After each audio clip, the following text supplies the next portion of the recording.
ನಮಸ್ಕಾರ ಸ್ನೇಹಿತರೆ ದೇಶದಾದ್ಯಂತ ಎಷ್ಟು ಎಕರೆ ಭೂಮಿಯಲ್ಲಿ ಮೆಣಸಿನಕಾಯಿ ಬೆಳೆಯನ್ನು ವಾಣಿಜ್ಯ ಬೆಳೆಯಾಗಿ ಬೆಳೆಯಲಾಗಿದೆ? ಅದರೊಳಗೆ ದಕ್ಷಿಣ ಭಾರತದ ರಾಜ್ಯಗಳಾದ ಕರ್ನಾಟಕ, ತೆಲಂಗಾಣ, ಮಧ್ಯಪ್ರದೇಶ, ಮಹಾರಾಷ್ಟ್ರ ಈ ರಾಜ್ಯಗಳಲ್ಲಿ ಎಷ್ಟು ವಿಸ್ತೀರ್ಣದಲ್ಲಿ ಮೆಣಸಿನಕಾಯಿ ಬೆಳೆಯಲಾಗಿದೆ ಮತ್ತು ಕರ್ನಾಟಕದಲ್ಲಿ ಎಷ್ಟು ವಿಸ್ತೀರ್ಣದಲ್ಲಿ ಈ ಬೆಳೆಯನ್ನು ಬೆಳೆಯಲಾಗಿದೆ ಮತ್ತು ಕರ್ನಾಟಕದ ಯಾವ ಜಿಲ್ಲೆಯಲ್ಲಿ ಅಧಿಕ ವಿಸ್ತೀರ್ಣದಲ್ಲಿ ಮೆಣಸಿನಕಾಯಿ ಬೆಳೆಯಲಾಗಿದೆ ಎನ್ನುವುದರ ಬಗ್ಗೆ ಸಂಕ್ಷಿಪ್ತ ಮಾಹಿತಿ ನಿಮಗೆ ತಿಳಿಸಿಕೊಡುವ ಪ್ರಯತ್ನ ಇದಾಗಿದೆ. ಸ್ನೇಹಿತರೆ, ಹೊಸದಾಗಿ ಯಾರಾದರೂ ನಮ್ಮ ವಿಡಿಯೋಸ್ ನೋಡ್ತಾ ಇದ್ರೆ ದಯವಿಟ್ಟು ನಮ್ಮ ಚಾನಲ್ ಸಬ್ಸ್ಕ್ರೈಬ್ ಮಾಡಿ, ಹಾಗೆ ಪಕ್ಕದಲ್ಲಿರುವ ಬೆಲ್ ಐಕನ್ ಪ್ರೆಸ್ ಮಾಡಿ.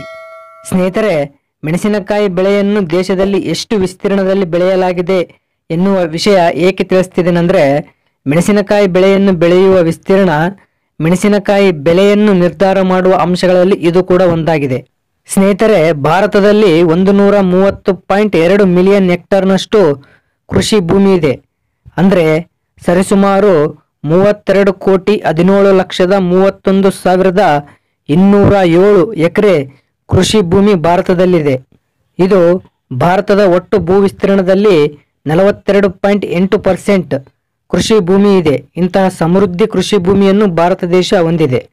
ಸ್ನೇಹಿತರೆ, ಇದರ ಪೈಕಿ 8.72 ಲಕ್ಷ ಹೆಕ್ಟರ್ನಲ್ಲಿ ಭಾರತದಲ್ಲಿ ಮೆಣಸಿನಕಾಯಿ ಬೆಳೆಯಲಾಗುತ್ತದೆ. ಸರಿಸುಮಾರು 21,54,758 ಎಕರೆ ಭೂ ವಿಸ್ತೀರ್ಣದಲ್ಲಿ ಮೆಣಸಿನಕಾಯಿ ಬೆಳೆಯನ್ನು ಭಾರತದಲ್ಲಿ ಬೆಳೆಯಲಾಗುತ್ತದೆ. ಇದರೊಳಗೆ ಅತ್ಯಧಿಕವಾಗಿ ಆಂಧ್ರಪ್ರದೇಶ 2.47 ಲಕ್ಷ ಹೆಕ್ಟರ್ ಭೂಮಿಯಲ್ಲಿ ಮೆಣಸಿನಕಾಯಿ ಬೆಳೆದು ಭಾರತದಲ್ಲಿ ಮೆಣಸಿನಕಾಯಿ ಬೆಳೆಯುವುದರಲ್ಲಿ ಮೊದಲ ಸ್ಥಾನದಲ್ಲಿದೆ. ಎರಡನೇ ಸ್ಥಾನದಲ್ಲಿ ತೆಲಂಗಾಣ ಇದೆ, ಮೂರನೇ ಸ್ಥಾನದಲ್ಲಿ ಮಧ್ಯಪ್ರದೇಶ, ನಾಲ್ಕನೇ ಸ್ಥಾನದಲ್ಲಿ ಕರ್ನಾಟಕ ಇದೆ.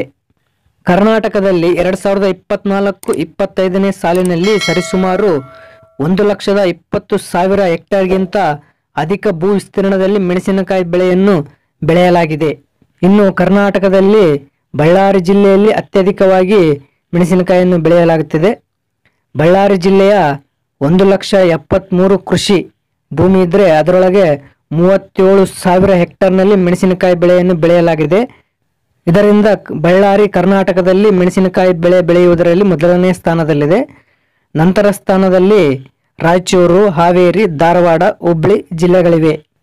ಸ್ನೇಹಿತರೆ, ದೇಶದಲ್ಲಿ ಮತ್ತು ಕರ್ನಾಟಕದಲ್ಲಿ ಎಷ್ಟು ಎಕರೆಯಲ್ಲಿ ಮೆಣಸಿನಕಾಯಿ ಬೆಳೆಯಲಾಗಿದೆ ಎನ್ನುವುದರ ಬಗ್ಗೆ ಇರುವ ಸಂಕ್ಷಿಪ್ತ ಮಾಹಿತಿ ಇದಾಗಿದೆ. ಸ್ನೇಹಿತರೆ, ಈ ಮಾಹಿತಿ ನಿಮಗೆ ಇಷ್ಟವಾದಲ್ಲಿ ಈ ವಿಡಿಯೋಗೆ ಲೈಕ್ ಮಾಡಿ, ತಪ್ಪದೆ ನಮ್ಮ ಚಾನಲ್ ಸಬ್ಸ್ಕ್ರೈಬ್ ಮಾಡಿ.